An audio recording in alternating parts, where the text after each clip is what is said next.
Australia through challenge after challenge, and your people will emerge all the stronger for it. Others will seek friendship for your strength. If these friends prove loyal, your might and protection will carry you far. But stay vigilant, for aggression is not your natural course. 1 2 1 2. All right, I'm back at it. I already recorded this damn video, but I've had these problems where every now and then it just won't hold. So anyway, let's see here. Oh, you know what? I may have to this and I did a resume game because obviously I'm not going to save the game that I already won, but I won a science victory in this game. I want to talk through, but obviously that's not what this video is about. I want to talk through a few things that some revelations that I've been ruminating on. First, let me start off with this map. As you know, I've been working on our settings to improve our spawning and our map experience. And based on my meager findings, and also Sunraz has some findings as well. Based on our findings, the maps seem better. They seem to have improved. That there's more geologic diversity. We have access to better tiles. Nope, I'm not doing that, son. We have access to better tiles. And the improvement of the continents has not. Yes, I've already Much gone as through our the victory. ancestors did ages Like, ago, yeah, we thrust forward and it felt into good. I'll unknown. talk about this game in a minute. So anyway, not only are the continents improved, but also we have not lost our islands. Like the islands are still proper. This game, for me, was emblematic of that. I initially wasn't certain, right? Because I'm like, well, this looks okay. Like, thank you, Jesus, that you can see it hit size 30. The land, a lot of hills, so it can be productive. Um, I have a horse, I have a sheep, no complaints. You know, like that's like bare minimum. That's what I'm supposed to have. And I have a couple outback stations, but otherwise, you know, it's just kind of a very ordinary. Then I go up here. Now, in truth, I made this city like I believe it was fourth in my queue. So maybe my fourth city. I thought Oakland would be better, but again, I had room to build. This is my science city. Not impressive, but again, this is a playable map. At size 22, leave the apples to size 22. It's my science city. I'll show yields in a moment. This is my food town. It only got to size 12, but I had, as you can see, I had to put an airport here, just in case I had some beef with the Greeks. So I had to make sure they knew I was about the business. And I have a minor fleet out here. One, two. I thought there was a third ship, but you know, I have two ships out here just in case they try to attack me by sea. But Chicken Paw wound up being. It started out as a world wonder city, and it turned into an industrial city that helped me with the spaceport. And that was unexpected. It's something for me to consider in the future that I may be underestimating the lesser cities. So this wound up being actually a stronger city than my damn coastal food town. Holy Names wound up being my go-to city. It took up the slack. It helped build troops. As you can see, it has a harbor, so it also helped with money. And if you look at the yields, it only has +3. It only has +3 science. So I didn't get everything I wanted out of it. My food town had +5, but I couldn't get the population. So now you can see I have very uneven cities. For a science victory, you need size 15 and at least +4 adjacency to get the most out of your cities. So I'm not getting the most out of Kumpo and Holy Names. Ironically, Chicken Paw, which started late, it was, I mean, it's not a true aqueduct city, but I had to build an aqueduct to get it going. Um, it's really a world wonder industrial zone town. Like, it helped with the spaceport.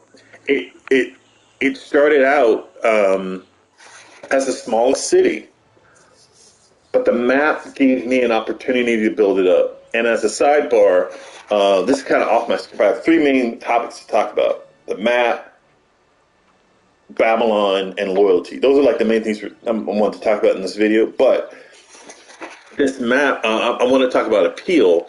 Appeal seems to be something that inflates over time. This was a +3 campus originally for Chicken Paw. And I put down the entertainment center, and I believe it did not move. I think it was still a +3. It's possible that when I got access to, I think those are spices, to the spice tile, that over time, that tile improved, and that improved the plot of land for my campus. I'm not certain, but I think that's true. I've often said that my tiles improve over time, and I haven't figured out what it is. And I also wanted to get a better sense that I wasn't undervaluing the district, but this entertainment district is not strong enough to improve this campus. Thank You Jesus also had an improvement because it was a +3, and there's not enough. As you can see, there's not enough land for me to put down another district. It was just a horse and this campus. And I think when I improved the tiles, not even the pearl, right? I'm talking about these tiles here, these two, that improved the appeal, which then improved the campus and bumped it to a +4. So I need to look into that appeal, and I'll be talking about other homework that we need to do in a minute. So the map helped me out. This is the main part of my game. This part, I expanded to this island, which I wanted it for aluminum, and it just sank. I couldn't get up the flood barrier in time. That's fine. Fuck it. Modeep, again, was an island city. I wanted it for science and population. I got it. Size 15, +4 science. And also got a trade route, right? So can't complain. Boom, did it. This city here, I forgot to name it Coal, but this was just Coal. And oh, by the way, this +4 campus, it was no more than a +3, and the harbor did not improve it to +4. But over time, again, I think appeal changes over time. That things somehow bump up, they improve. I'm not certain. It's possible that the lumber mill helped. I don't know. I got to think about that. But appeal is something that we need to look into. So anyway, the map helped me out. This is a viable map. That this is another game in which I created a viable map. Whether or not I play it is something else, but the settings seem to provide viable maps. Now here's part two. I want to do loyalty. I'll do Babylon last. I flipped these three cities with my loyalty.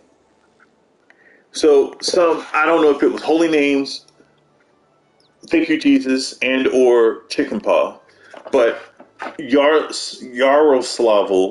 flipped. It had like a +2, by the way, +2 campus. Nothing, like it had good size population, but I would never have put a fucking city there. I would have moved it to the coast. It's possible that my loyalty prevented them from being on that tile on the coast, but it's an aqueduct city. I flipped it. Then I flipped this city in Novgorod, whatever the hell. I flipped this city. It has a +3 science, whatever fuck. But the population, both of them, I believe, were over 10 when I flipped them. Then I think, this is late in the game, I flipped Kaizen. And the moment I got this, I was like, my God, I'm going to win this game. So, they got horses, they got cattle, dude, we got cow over here. In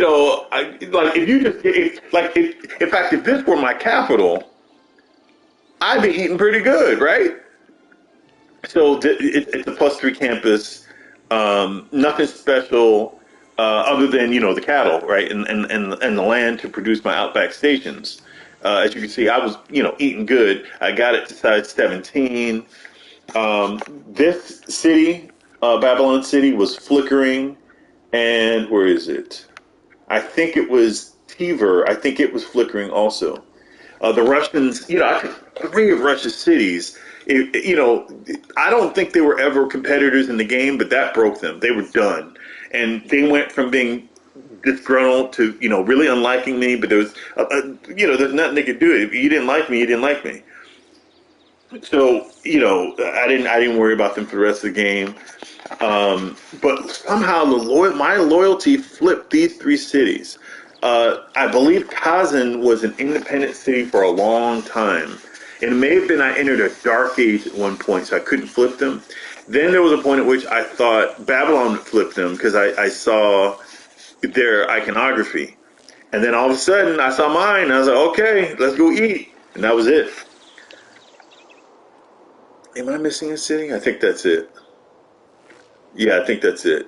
So if you look at the numbers, we'll get to Babylon in a minute. That is 1, 2, 3, 4, 5, 6, 7, 8, 9, 10, 11. That's 12 cities. One of which would be coal, right? So I kind of don't count coal. But flipping three cities that turn into oversized 15 cities, even if they don't meet my standards for district adjacency, that's funky, dude. I don't understand loyalty. Like there are times when we've seen the AI slip a city in between two of our cities. I don't understand loyalty. I don't know how I flip these cities. I don't know how I can flip these cities, but then in a different game, an AI can slip a city in between plots. It's not even a good bit of land, but they just don't want me to have free access between my cities. I don't get it. Anyway, so that's the map. That's Babylon. Let's talk about, or excuse me, that's loyalty. Let's talk about Babylon for a minute. And part of this will be of interest to the Clockworkman. Um, well, first of all, before I go any further, look at this. Look at the resources the motherfucker has. He has three tiles that are adjacent to each other that have coal. And two tiles over, he has aluminum. I mean, what are we talking about? But anyway, it was very clear that Babylon would be a problem in this game for me. Initially, I was not on good terms with them, but I think the Khmer, where are they? I think the Khmer were the threat on this part of the world. So then he decided, okay, we'll be cool. I used the Sunrise's strategy because we talked, and he said that he probably shouldn't uh, have an alliance based on your winning strategy with your opponent. So if your opponent, for me, if I'm vying for a science victory, and I want an alliance with someone else who is strong, but they are also going for a science victory, I should not help them out with technology. I should be, military alliance or some bullshit like that. So I did that, not because I can't afford to have these motherfuckers just getting bonuses and then they automatically get the tech and all that bullshit. Um, but it was tight. I was, even though there were points in which I was last in science, or I wasn't really last, I was like next to last in science. It was all the numbers were close, so it was only it was a statistical race. But I was close, and I was like, I might be able to catch up with these motherfuckers. But Babylon was like, I always had my eye on Babylon. I always felt like they were going to be a problem. And they went to war a few times, but nothing really came of it. Um, I took two out of the three great people that I wanted without having to spend any money. Babylon is a monster, but I didn't have to spend money. I beat them straight up for the great people that I wanted.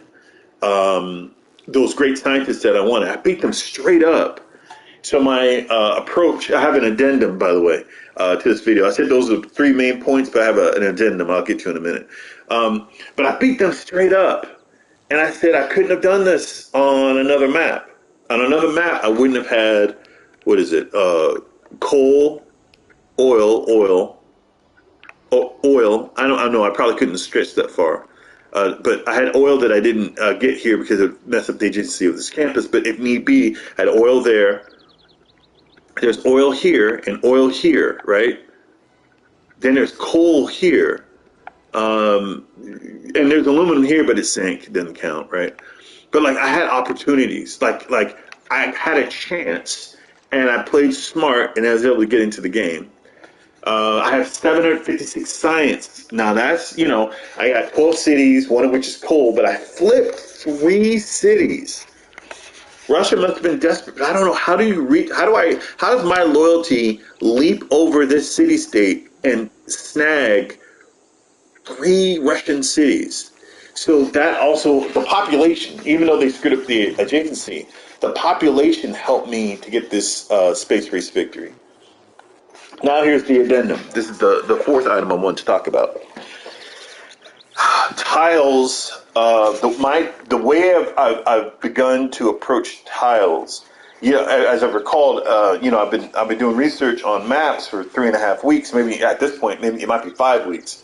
But parallel to that research, I've been doing research on tiles. And we need to have a whole ass conversation about that when we do Wednesday Night Club. I talked to Thunrise a little bit. Yeah, look at this, dude. I talked to Thunrise a little bit about this. Plains Hills are good. I'm not going to try to act like Plains Hills are not good. But getting a 2-2, what I've been calling the Dabo, getting a Dabo. It's important, but it may not be as scarce as YouTubers would have you believe. The Plains Hills is not necessary to get a Dabo, and some tiles are better than a Dabo. They're better than a 2x2. And that's something we need to talk about on headsets when we do Wednesday Night Club. I'm not at the point yet where I can create a document. I still feel like I need more information in order for me to be comfortable. I'm close though. I'm close, so I'm close to creating another Google Doc, but I'm not quite there yet. I got to think about it. The language that I use, there are a lot of factors to take into consideration. So I got to make sure my language is proper. But anyway, my last finding, and I've mentioned this before, that you can win a science victory without all of your cities meeting the criteria, meaning the 15 population plus 4 district adjacency criteria. Thank You Jesus is size 30, so obviously I met the criteria and well past it, right? But as I mentioned before, Holy Names did not. It's a +3 adjacency. Where's the other one? Campo met the adjacency, but it lacked the size. So you can beat the AI without having the perfect city, which means that you can still have flaws in your empire and beat the AI. Now, I have 12 cities, which, by the way, I feel a little bloated, like having 12. These extra 3 helped a bit, but managing them was difficult. Like for me, since I prefer to be tall, I'd much rather the Okerlund be size 20 than having an extra 3 on this continent where I'm a little exposed. Having an extra 3 that are oversized 15, but they're not meeting my adjacency. And it's like this one, I would have preferred to have it on the coast, but whatever. But we'll talk about that later. Especially for the Chicagoan clockwork, especially for you as you're interested in science pictures. That's something to talk about later when you get more comfortable. For now, note that we need to have an in-depth conversation about tiles in Civ 6. So my findings, in fact, my findings may be more important for Clockwork of Chicago than they would be of Thunraz of Southern California. Anyway, I hope y'all are well. I'll catch you on the rebound. I got some work to do. Like it's 1 o'clock. I already made this damn video in the morning, and then it didn't pop up, and I was like, damn it. Every now and then that just seems to happen with this using YouTube. But anyway, I catch y'all on the rebound. Enjoy your day. Peace.